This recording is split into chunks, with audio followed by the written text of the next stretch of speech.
आज के ऑनलाइन कक्षा में आप सभी लोगों को हार्दिक अभिनंदन है। जैसा कि आप जानते हैं कि पिछली कक्षा में हमने आदर्शवाद के बारे में पढ़ा था। आज का हमारा विषय बिंदु है आदर्शवाद और शिक्षा। अर्थात जब हम आदर्शवाद के अर्थ को समझें, परिभाषा को समझें, उसके सैद्धांतिक पक्षों को समझें और आदर्शवाद में तत्व मीमांसा क्या कहता है, ज्ञान मीमांसा क्या कहता है, मूल्य मीमांसा क्या कहता है, तर्कशास्त्र क्या कह सकता है। इन सभी प्रश्नों को उत्तर जानने के बाद अब हमें व्यवहारिक पक्ष का अध्ययन करना बहुत ही उपयोगी है कि आखिर हम आदर्शवाद को शिक्षा में कैसे प्रयोग करते हैं। ये प्रश्न इसलिए उपयोगी है क्योंकि जब तक किसी वाद को हम व्यवहारिक रूप से अध्ययन नहीं करेंगे, हमें यह मालूम नहीं चलेगा कि हाँ, इसकी उपयोगिता क्या है। विषय बिंदु को शुरू करने से पहले मैं फिर थोड़ा-सा आदर्शवाद के बारे में मैं थोड़ा-सा इस पे संक्षेप में विवरण रखना चाहता हूँ कि आदर्शवाद एक प्राचीनवाद है, जिसकी श्रेष्ठता इस ब्रह्मांड की उपज ईश्वर को मानता है और इस ईश्वर के अंतर्गत ही नियंत्रण में ही आत्मा है और इस आत्मा की प्राप्ति करना, आत्मा से परमात्मा की प्राप्ति करना, ये आदर्शवाद की विचारें हैं। जैसे आदर्शवाद में 2 शब्द है आइडिया प्लस इज्म यानी विचार प्लस वाद, अर्थात इसमें हम वस्तु जगत को नकारते हैं या वस्तु जगत को भी हम विचारों के चार दीवारी के अंदर समाहित करते हैं। इसीलिए आदर्शवाद को हम प्रत्ययवाद भी कहते हैं क्योंकि प्रत्यय और विचार दोनों शब्द एक ही हैं। ये जब हम इसके प्रवर्तक के रूप में अध्ययन करते हैं तो सुकरात, प्लेटो, अरस्तु, महात्मा गांधी, कांट इत्यादि का नाम उल्लेख में आता है। आज की इस ऑनलाइन कक्षा में जो आप स्क्रीन पे देख रहे होंगे, बहुत ही उपयोगी है बीएड की दृष्टि से, एमएड की दृष्टि से, डीएलएड की दृष्टि से, क्योंकि जब आप अपने अंदर विचारवाद पे नहीं आएगी तब तक आपको यह समझ में नहीं आएगा। इसीलिए मैं सभी विद्यार्थी से आग्रह करना चाहता हूं कि आप जिस भी वाद को पढ़े उस वाद में विलीन हो जाए, तब उसकी सच्चाई को ही मालूम कर सकते हैं। ये आदर्शवाद के अंदर जो है हम वस्तु जगत को नकारते हैं या वस्तु जगत को ही हम विचारों से जो है हम देखते हैं, प्रत्यय से ही हम देखते हैं कि विचारों के आधार पे ही इस मन के अंतर्गत जो आत्मा है उसी के आधार पे ही इसकी कल्पना की जा सकती है, इसका अध्ययन की जा सकती है। इस सृष्टि जो है, बाहरी वातावरण जो है परिवर्तनशील है, एक न एक इसको समाप्त हो जाना है, परंतु मनुष्य के अंतर्गत जो आत्मा होती है वो आत्मा हमेशा रहती है और ये परमात्मा से मिलने के लिए, मोक्ष की प्राप्ति करने के लिए तत्पर रहती है और इसी आत्मा के अंतर्गत हम आध्यात्मिक शक्तियों को मजबूत करते हैं। इसीलिए हम आदर्शवाद को विचारवाद भी और आध्यात्मिकवाद भी कहते हैं। आज की इस कक्षा के अंतर्गत आप देखेंगे कि शिक्षा के घटकों को कैसे जो है आदर्शवाद प्रभावित करता है। अर्थात जब हम आदर्शवाद और शिक्षा में जब अध्ययन करते हैं तो हम ये पाते हैं कि शिक्षा के घटक आदर्शवाद के अनुसार कैसा हो। अर्थात हम कह सकते हैं कि शिक्षा का प्रबंधन आदर्शवाद के अंदर कैसा हो, शिक्षा का व्यवस्था आदर्शवाद के अंतर्गत कैसा होनी चाहिए। इन सभी प्रश्नों को शिक्षा के अंतर्गत जो है पाठ्यक्रम कैसा होनी चाहिए, शिक्षा में विद्यार्थी की भूमिका आदर्शवाद के अनुसार कैसा होनी चाहिए, शिक्षा में शिक्षक की भूमिका आदर्शवाद के अनुसार कैसा होनी चाहिए। इन सभी प्रश्नों का उत्तर आज हम आदर्शवाद के अंतर्गत सीखेंगे। तो आज से हम ये जान लें कि किसी भी बात के बारे में जब हम पढ़ेंगे तो कुछ जो है महत्वपूर्ण चीजें हैं जो आपको एग्जामिनेशन के तौर पे या आपको अपना अनुभव के रूप में, शैक्षिक रूप में कैसे अध्ययन करते हैं ये भी जानना आपके लिए जरूरी होगा। कोई भी वाद हो, ये ध्यान में रखेंगे कि उस वाद का हम अर्थ बताएंगे, उस वाद की परिभाषा बताएंगे और उस वाद का संबंध तत्व मीमांसा से क्या है, ज्ञान मीमांसा से क्या है, मूल्य मीमांसा से क्या है, तर्कशास्त्र के साथ क्या है और फिर वह वाद का क्या अपना सिद्धांत है और फिर उस वाद का संबंध हम शिक्षा के क्षेत्र में करते हैं, अर्थात उस वाद से हमें पाठ्यक्रम का निर्माण कैसे करेंगे, उस वाद में शिक्षण विधियां कैसी होनी चाहिए, उस वाद में प्रबंधन कैसा होनी चाहिए, उस वाद में शैक्षिक प्रक्रिया जो है ना कैसा होनी चाहिए, इन सभी बिंदुओं का हल हम करते हैं। तो ये जो है आपको सभी वाद अर्थात आदर्शवाद आए या प्रकृतिवाद आए या अस्तित्ववाद आए, जो भी वाद हो, इन सभी प्रश्नों का उत्तर एक सिस्टमेटिक वे में, एक क्रमबद्ध रूप में हमको इस प्रकार से देना है। और मैं आपसे आशा करता हूं कि आप इस बात को अब समझ रहे होंगे कि हाँ, वाद का अध्ययन किस रूप में करेंगे और हम व्याख्या किस रूप में करेंगे, और उस वाद को शिक्षा के साथ अगर संबंध पूछता है तो हम किन प्रश्नों का उत्तर देंगे। उदाहरण के रूप में मैं आपको बताना चाहता हूं कि इस बार आपके आंतरिक परीक्षा में आपने देखा होगा कि आदर्शवाद और प्रकृतिवाद के पाठ्यक्रम की विवेचना करने के लिए बोला गया था। आप सभी को, विद्यार्थी को याद होगा कि आपके आंतरिक परीक्षा में एक प्रश्न थे कि आदर्शवाद और प्राकृतिकवाद के शैक्षिक विवेचना का अध्ययन कीजिए और उसमें पाठ्यक्रम कैसा होता है इसका विवेचना कीजिए। ये जो है प्रश्न आए हुए थे। हो सकता है कि फिर जो है इसी प्रश्न का जो है पूछा जाए या ऐसे प्रश्न आपको पूछे जा सकते हैं। इसीलिए मैं सभी विद्यार्थी से जो है आग्रह करता हूं कि जो आज का बिंदु है उस बिंदु पे पूरी तरह से आप कंसंट्रेट करें, ताकि आने वाले कल में व्यवहारिक रूप से भी आपको समझेंगे, और अगर आपको इस पे बेहतर ज्ञान होगा तो आपके विचार इस वस्तु जगत से हटकर विचारवाद को क्यों देते हैं, प्रत्ययवाद को क्यों देते हैं, ये आपको समझ में आएगा। जहां तक हम आदर्शवाद और शिक्षा की बात करते हैं तो सबसे पहले हम देखेंगे कि आदर्शवाद में शिक्षा किसे कहते हैं। सबसे पहले प्रश्न क्या उठता है कि आदर्शवाद में हम शिक्षा को कैसे परिभाषित करते हैं।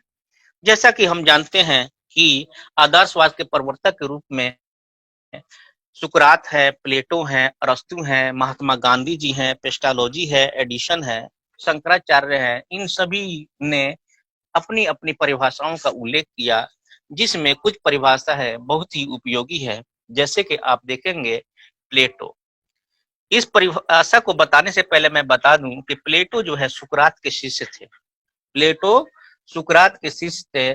सुकरात ने इनको वो गुण दिए, वो ज्ञान दिए, जिससे ये आगे चल के बहुत ही विद्वान बने। दोनों तीनों व्यक्ति, सुकरात, प्लेटो और अरस्तु, तीनों जो है आदर्शवाद के बड़े प्रवर्तक, और यूनान के दार्शनिकों में इनका नाम सबसे ऊपरी दर्जा के रूप में हम रखते हैं। अगर हम आदर्शवाद के बढ़ावा के रूप में देखें तो सबसे ज्यादा काम तो सुकरात ने किया और अपने शिष्य को फिर वो अपना ज्ञान बांटा, लेकिन प्लेटो ने आगे चल के शैक्षिक रूप में इसको बेहतरीन ढंग से जो है ना उल्लेख किया और लोगों के बीच में जो है ना बताया। जैसे प्लेटो ने अपनी बुक डेमोक्रेसी में बहुत बेहतरीन जो है विचारों का संग्रह करता है, और कैसे जो है इस राजतंत्र को चलाते हैं, कैसे व्यक्ति का विचार होनी चाहिए, कैसे जो है एक माता पिता के विचार होने चाहिए, कैसे जो है शैक्षिक विचार होनी चाहिए, कैसे जो है ना विद्यालय होने चाहिए। इन सभी बातों का उल्लेख उन्होंने स्पष्ट रूप से किया है। इसीलिए जो है जब देखेंगे यहाँ प्लेटो की परिभाषा, सब लोग गौर से देखेंगे कि क्या कहता है प्लेटो ने जो है शिक्षा के बारे में, यानी शिक्षा की परिभाषा आदर्शवाद के अनुसार कैसा होनी चाहिए। इन्होंने स्पष्ट रूप से कहा कि शिक्षा का कार्य मनुष्य के शरीर और आत्मा को पूर्णता प्रदान करना है, जिससे कि वो योग हो। यहाँ पूर्णता का अभिप्राय है सर्वांगीण से, पूर्णता का अभिप्राय है मोक्ष की प्राप्ति से, अर्थात शिक्षा का कार्य मनुष्य और शरीर में आत्मा को पूर्णता प्रदान करना है। हमने आपको पहले भी बता दिया गया है कि आदर्शवाद के अंतर्गत विचार को शाश्वत मानते हैं, और इसके अंतर्गत आत्मा ही है, क्योंकि मन में जो है ना आत्मा होती है, विचारें अंदर से आती है, मन से आती है। वो मन क्या है, वो आत्मा है। इसीलिए इसमें आत्मा को श्रेष्ठ माना जाता है। और इसी के साथ इन्होंने कहा कि शिक्षा का कार्य मनुष्य के शरीर और आत्मा को पूर्णता प्रदान करना है, जिससे कि वो योग बने। अर्थात जब अभिव्यक्ति होगी, जब व्यक्ति जो है ना आत्मा परमात्मा से मिलेगा, जब व्यक्ति के अंदर विचारें आएंगी तो उसके अंदर सत्यता सामने आएगा, और सत्यता जब सामने आएगा तो व्यक्ति अपने आप को सर्वांगीण विकास में मदद कर सकता है। फिर आगे जो है महात्मा गांधी जो है ना बहुत सुंदर शब्दों में लिखते हैं, और ये परिभाषा जो है सभी परिभाषाओं को उल्लेखित कर देता है कि शिक्षा का मेरा तात्पर्य बालक और मनुष्य के शरीर, मन तथा आत्मा के सर्वांगीण और सर्वोत्कृष्ट विकास से है। मन की बात किया, आत्मा की बात किया, क्योंकि विचारें मन में होती है, आत्मा में होती है। और जब हम आत्मायिक दृष्टि से हम देखते हैं तो आध्यात्मिक अध्ययन होता है, अर्थात केवल आंतरिक भावों का अध्ययन है, जिसमें वस्तु जगत को जो है हम विचारों से ही देखते हैं, वस्तु जगत को नकारते हैं। अर्थात आत्मा ही जो है ना श्रेष्ठ है, और व्यक्ति वही श्रेष्ठ है जिसमें आत्मा विलीन होती है, आत्मा होती है। और आत्मा होगी जहां, वहां हम ईश्वर की अनुभूति करेंगे।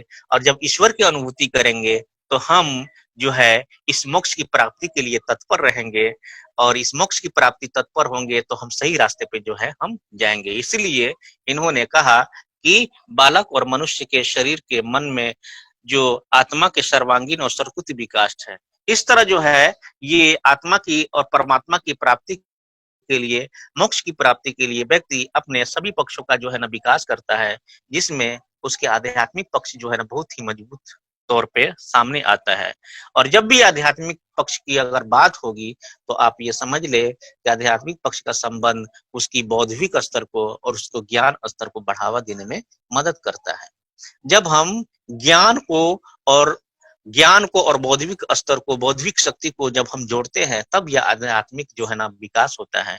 इसलिए इन्होंने, महात्मा गांधी ने बहुत स्पष्ट शब्दों में कह दिया कि शिक्षा से मेरा तात्पर्य है बालक और मनुष्य के शरीर में मन तथा आत्मा के सर्वांगीण विकास।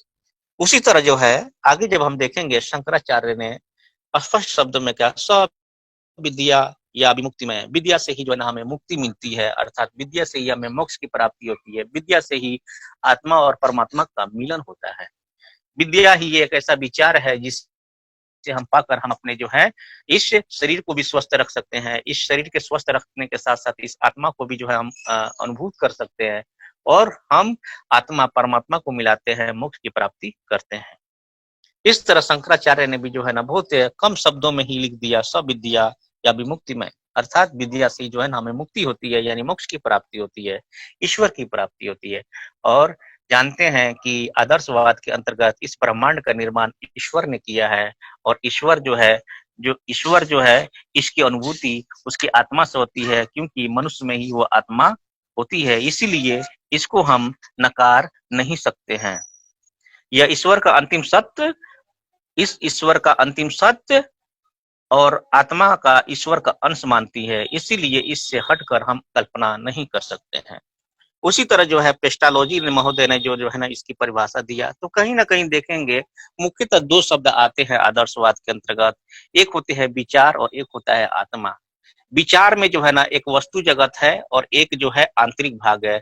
वस्तु जगत को नकार कर हम आंतरिक भाग यानी मन को लेते हैं, आत्मा को लेते हैं, मन को लेते हैं और आत्मा को लेते हैं। इस प्रकार जो है ना विभिन्न जो है ना दार्शनिकों ने, विभिन्न जो है ना आदर्शवादियों ने जो है ना शिक्षा को परिभाषित किया।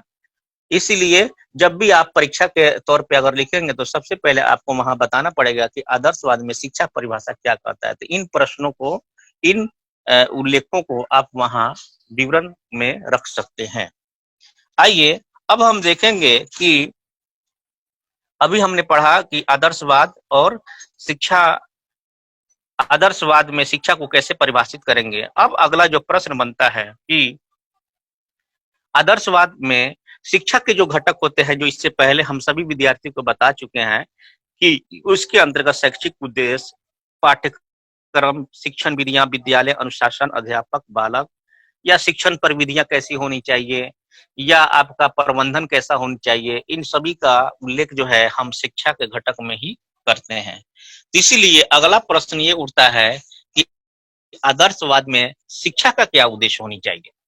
इन प्रश्नों को जैसे हम जान लेंगे तो हमें स्पष्ट हो जाएगा कि हाँ, वास्तविकता में शिक्षा का संबंध आदर्शवाद के साथ कैसे है। क्योंकि जब तक आपके शैक्षिक उद्देश्य स्पष्ट नहीं होंगे, उस शैक्षिक उद्देश्यों की प्राप्ति के लिए आप तत्पर नहीं रहेंगे। इसलिए अगला जो मुख्य बिंदु है वो है आदर्शवाद के अनुसार शिक्षा का उद्देश्य। इससे पहले मैं सभी लोगों को जो है ना एक बार मैं फिर जो है स्क्रीन पे लाना चाहता हूं, ताकि मैं जो है आपसे फीडबैक ले लूं कि अब तक आदर्शवाद को आप समझे हैं या नहीं। Hello, good morning Rajan sir, this is तरुण।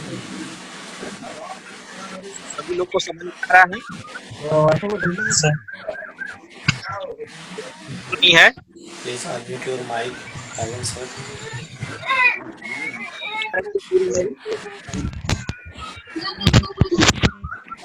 अच्छा जी, तो आप जो है इसी तरह जो है ऑनलाइन कक्षा में बने रहें, तो जो है ना यस सर।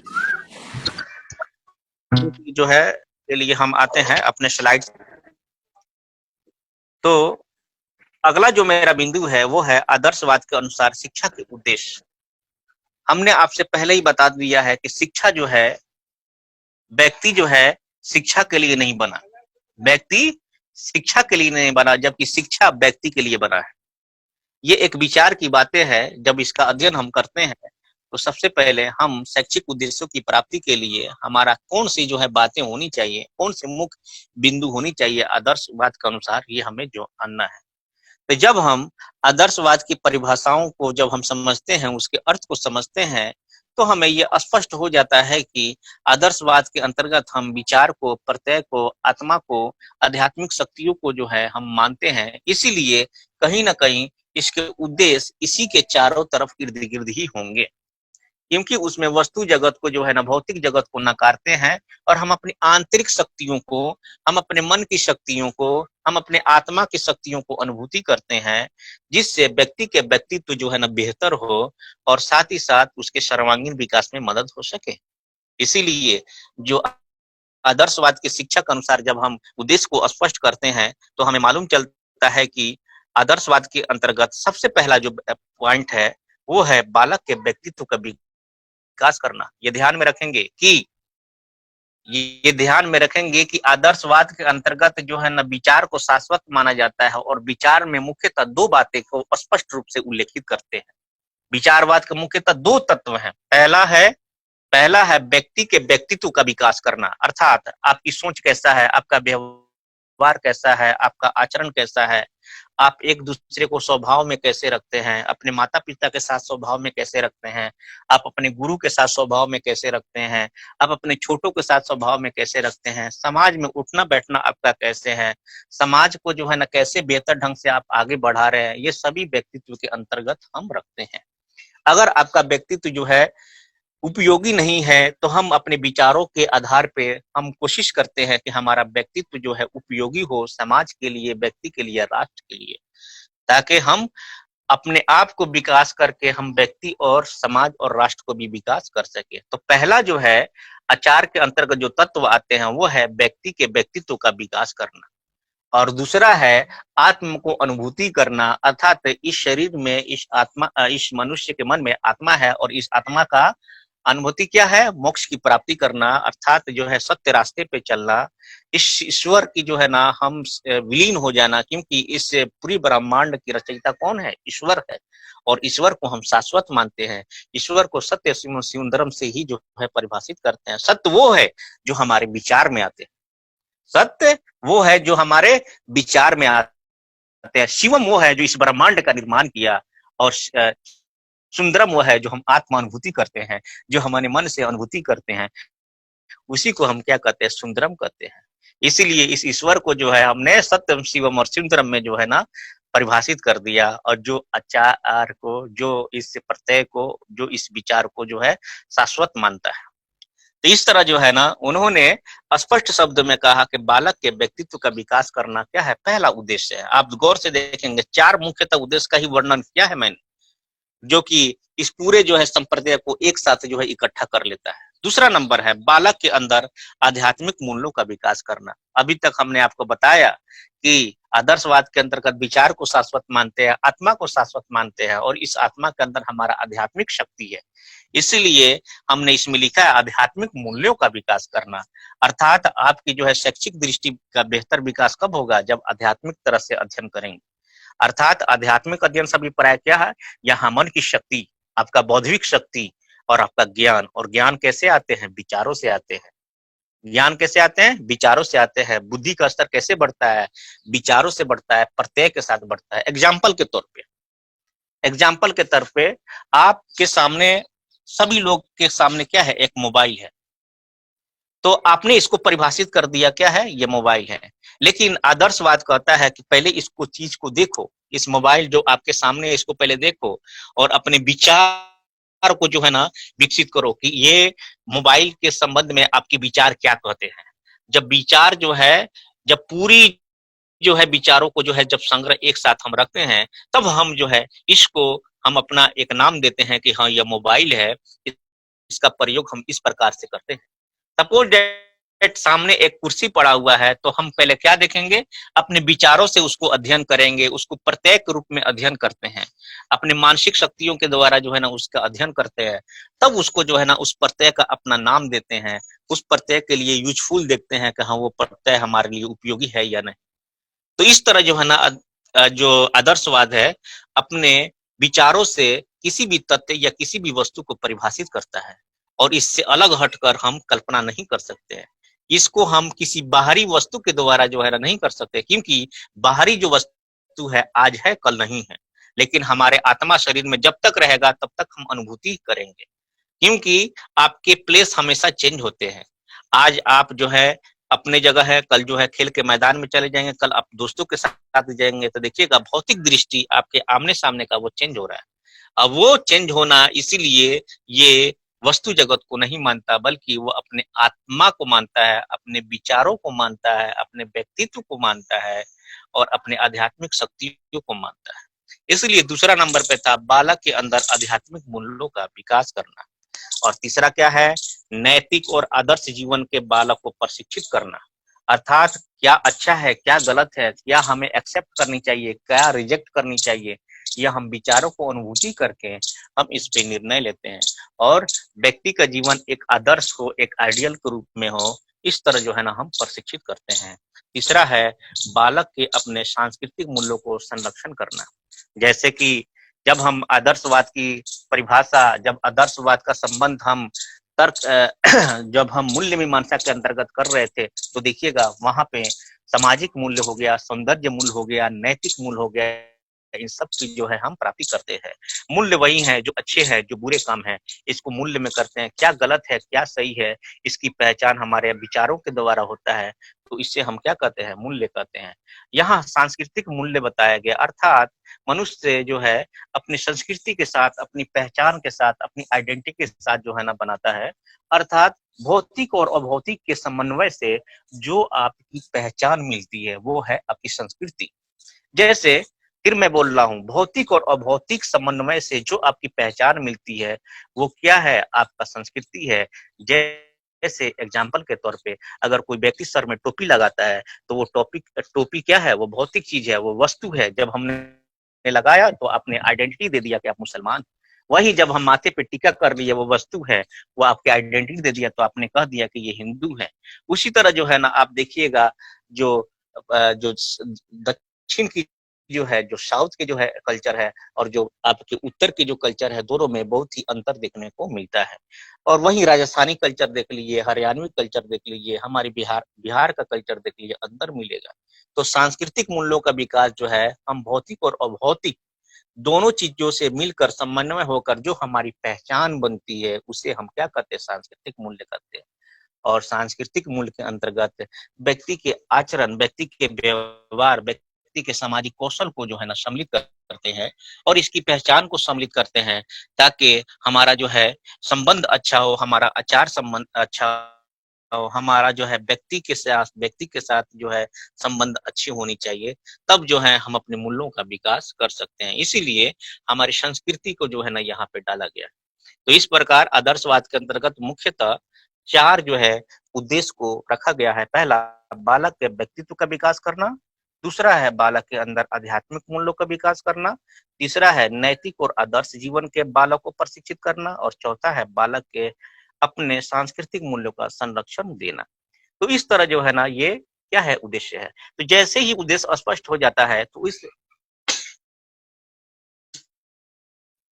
जैसे ही उद्देश्य स्पष्ट होता है, तो हमारे अंदर एक प्रश्न बनता है कि इस उद्देश्यों की प्राप्ति हम कैसे करें।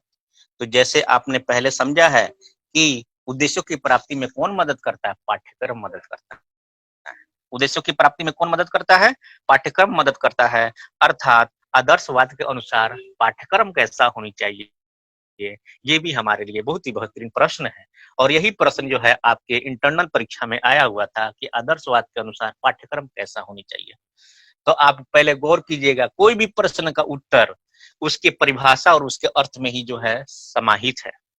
अगर आपने वाद का परिभाषा अच्छा से जान लिया, वाद का अर्थ अच्छा से समझ लिया, उसके अंतर्गत जितने समस्याओं को समझ लिए, आपको शिक्षा का परिभाषा देना, शिक्षा का पाठ्यक्रम समझना, शिक्षा का प्रबंधन समझना, प्रक्रिया समझना, बालक कैसा होनी चाहिए यानी छात्र कैसा होनी चाहिए, शिक्षक कैसा होनी चाहिए, आप इन प्रश्नों को आसानी से उत्तर दे सकते हैं। तो आइए अब हम देखेंगे आदर्शवाद के अनुसार पाठ्यक्रम।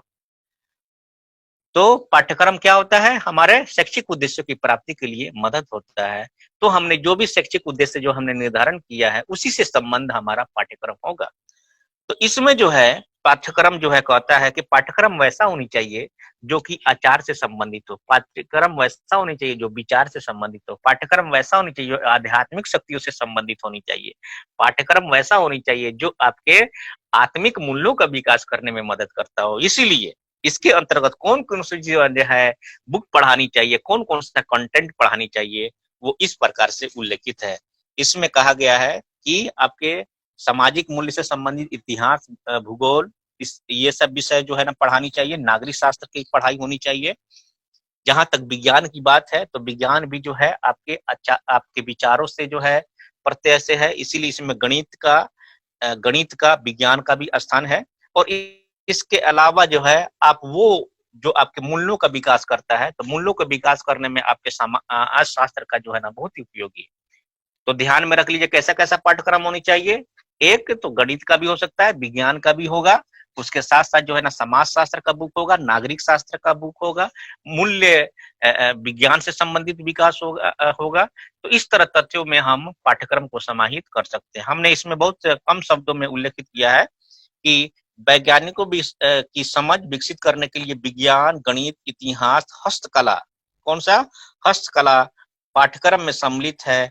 और चूंकि यह एक ईश्वर के विश्वास से संबंधित वाद है, इसीलिए इसमें वेदों की शिक्षा भी देनी चाहिए। कैसा देनी चाहिए जी? वेदों की शिक्षा भी देनी चाहिए, क्योंकि ये ईश्वर पे विश्वास करता है और जो ईश्वर पे विश्वास करते हैं वो आस्तिक कहलाते हैं और आस्तिक को हम वैदिक दर्शन भी कहते हैं।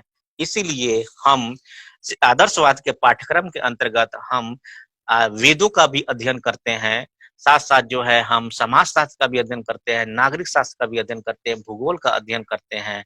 और जब हम गणित के अमूर्त विषयों को में करते हैं तो गणित का, विज्ञान का अध्ययन करते हैं। तो इस तरह जो है ना हमारा आदर्शवाद के अनुसार पाठ्यक्रम का होना चाहिए। आइए, इसलिए इसमें देखिएगा लिखा है धर्मशास्त्र और आचार शास्त्र जो है अध्ययन संबंधी का भी अध्ययन करनी चाहिए। तो मूल्य से संबंधित हो, आचार्य से संबंधित हो, उसके आत्मिक शक्ति से संबंधित हो और आध्यात्मिक शक्ति से संबंधित ही कहीं ना कहीं ये पूरे बिंदुओं का उल्लेखित किया गया है। इसीलिए इसमें धर्मशास्त्र, आचार शास्त्र, अध्यात्म संबंधी शिक्षा होनी चाहिए, विज्ञान गणित की भी होनी चाहिए, उसी तरह जो है समाज शास्त्र में का होनी चाहिए, नागरिक शास्त्र का होनी चाहिए, भूगोल का इत्यादि का होनी चाहिए, गृह कार्य से संबंधित होनी चाहिए, ताकि आप इसमें सर्वांगीण विकास में आपको मदद मिल सके। खेल कूद की भी होनी चाहिए ताकि जो है आप उसका विकास कर सके। अब आएंगे, अब हम अगला है कि इन पाठ्यक्रम को हम आसानी से प्राप्त करने के लिए किस प्रकार के हम विधियों का प्रयोग करें, अर्थात आदर्शवाद के अनुसार शिक्षण विधियां कैसी होनी चाहिए। आदर्शवाद के अनुसार शिक्षण विधियां कैसा होनी चाहिए। जब हमारे पास उद्देश्य स्पष्ट हो गए, उसके बाद हमने पाठ्यक्रम बना लिया। अब इस पाठ्यक्रम को पढ़ाने के लिए हमें किस प्रकार के विधि का प्रयोग करनी चाहिए, ये भी हमारे पास एक बेहतर से बेहतर प्रश्न जो है हमारे सामने आते हैं। तो सबसे पहले हम बता दें कि आदर्शवाद के जो प्रवर्तक थे वो है सुकरात, उसके बाद प्लेटो, उसके बाद अरस्तु, उसके बाद जो है आपका गांधी जी की भी लेते हैं, उसके बाद जो है मन को भी लेते हैं। तो ऐसे बहुत से जो है दार्शनिक है जिनका कांट का नाम लेते हैं, जिनका उल्लेख जो है किया गया। इन्होंने जो है उस समय क्या क्या जो है विधियों का प्रयोग किया, वही हम यहाँ पे लेंगे। तो जैसे सुकरात ने प्रश्नोत्तर विधि का विकास किया, आप नोट कर सकते हैं, सुकरात महोदय ने जो प्रश्नोत्तर विधि का विकास किया है, उन्हीं ने जो है प्रश्नोत्तर विधि दिया। यानी प्रश्न करना और फिर उत्तर पाना, ये किनका है? सुकरात। सुकरात जब अपने समाज के अंतर्गत पंच करते थे, अर्थात जब लोगों को संबोधन करते थे, तो तवज्जो देते थे कि हमारे जो है समारोह के अंतर्गत जो है व्यक्ति प्रश्न पूछे, और कोशिश करते थे कि उस प्रश्न का अच्छे से अच्छे विचारों के द्वारा उत्तर दें। इसीलिए सुकरात महोदय के द्वारा ही जो है हमने प्रश्नोत्तर विधि का प्रयोग किया है। फिर आगे हम देखेंगे, तो इसीलिए जो है इसमें प्रश्न उत्तर विधि भी हम आते हैं। इसलिए प्रश्न विधि है, संवाद, संवाद विधि भी जो है यानी डिस्कशन विधि, डिस्कशन विधि भी जो है प्लेटो का है। नोट कर लीजिए, सुकरात के शिष्य प्लेटो, प्लेटो ने क्या दिया था? संवाद विधि का दिया था। निगमन विधि, निगमन विधि ने अरस्तु ने दिया था। उसी तरह जो है ना तर्क विधि का भी प्रयोग हम करते हैं। इसके अलावा हम जो है, इसके अलावा नोट कर सकते हैं आप, हम लोग अनुकरण विधि का भी प्रयोग करते हैं छोटे स्तर पे, कि जो छोटे बच्चे होते हैं वो बच्चे को बच्चे आसानी से देखकर जो है रोल मॉडल मानते हैं और आसानी से देखकर उसको सीख लेते हैं। इसीलिए हम किसका मानते हैं? अनुकरण की विधि। और ये ध्यान में रखिएगा कि वेदों का अध्ययन जो है, वेदों का अध्ययन जो है प्रवचन विधि के द्वारा सबसे ज्यादा किया जाता है, जो आज भी हम देखते हैं। ये कहीं भी जो है ना कोई भी सांस्कृतिक जो हिंदू धर्म के अंदर, सनातन धर्म के अंतर्गत अगर कहीं हवन हो रहा है या कोई पाठ्य का पढ़ाया जा रहा है, तो उसमें प्रवचन विधि का भी उल्लेख होता है। इसीलिए हम मोटे तौर पे हम कह सकते हैं कि आदर्शवाद के अंतर्गत, आदर्शवाद के अंतर्गत प्रवचन विधि, व्याख्यान विधि, प्रश्नोत्तर विधि, अनुकरण विधि, वाद विवाद विधि, स्वयं क्रिया के द्वारा, निगमन शिक्षण विधि के द्वारा हम क्या करते हैं? आदर्शवाद के अंतर्गत हम शिक्षण प्रक्रिया का संचालन करते हैं। तो आप फिर से ध्यान में रख लीजिए, आदर्शवाद के अंतर्गत कौन कौन सी विधि का प्रयोग करते हैं? प्रवचन विधि का, व्याख्यान विधि का, उसी तरह है प्रश्नोत्तर विधि का प्रयोग करते हैं, अनुकरण विधि का प्रयोग करते हैं, वाद विवाद का हम प्रयोग करते हैं, स्वयं क्रिया का भी प्रयोग करते हैं, निगमन विधि का प्रयोग करते हैं। किस विधि का प्रयोग करते हैं? निगमन, न कि आगमन। ये प्रश्न पूछता है क्या आगमन विधि का प्रयोग हम आदर्शवाद के अंदर करते हैं? तो उसका उत्तर क्या होगा? नहीं। आप ध्यान में रखेंगे कि आदर्शवाद के द्वारा हम नहीं करते हैं। आदर्शवाद के अंतर्गत केवल निगमन विधि का प्रयोग हम लोग करते हैं। तो शिक्षण विधि के अंतर्गत जब अब बात आएगी तो पहला आएगा प्रवचन विधि, प्रश्नोत्तर विधि, व्याख्यान विधि, अनुकरण विधि, वाद विवाद विधि, स्वयं क्रिया की विधि यानी स्व अध्ययन के द्वारा, और निगमन विधि इत्यादि विधियों का हम प्रयोग आदर्शवाद के अंतर्गत हम करते हैं। अब आए विद्यालय क्या है।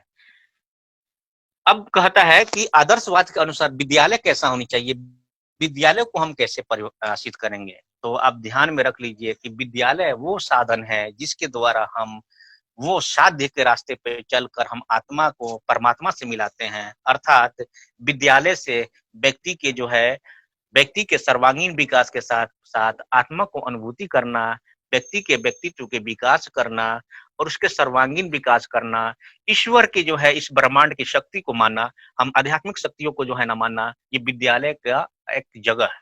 इसीलिए विद्यालय उस साधन के रूप में प्रयोग करते हैं जिससे व्यक्ति के विचार शाश्वत हो, सत्यम शिवम सुंदरम शाश्वत हो, आध्यात्मिक शक्ति को शाश्वत माने, तो ही हम उसको विद्यालय की संज्ञान देते हैं, जिसके अंतर्गत हम बच्चे के सर्वांगीण विकास में मदद करते हैं, बच्चे के आध्यात्मिक शक्तियों का विकास में मदद करते हैं, व्यक्ति के बौद्धिक कौशल के का विकास करते हैं, और इसी स्थान को हम क्या कहते हैं? विद्यालय की संज्ञा देते हैं। जहां हमने इसमें स्पष्ट लिखा है कि आदर्शवादियों को मानना था कि विद्यालय एक आवश्यक संस्थान है जहां बालकों के सामाजिक, आध्यात्मिक, नैतिक, चारित्रिक, बौद्धिक गुणों का विकास होता है। यानी कहीं ना कहीं जब देखेंगे कि इन सभी का जो है अर्थ हम आदर्शवाद की विचारों से ही जो है, उसके आत्मा से ही है, उसके आध्यात्मिक शक्तियों के चारों तरफ मिलता जुलता है। अब आइए अनुशासन।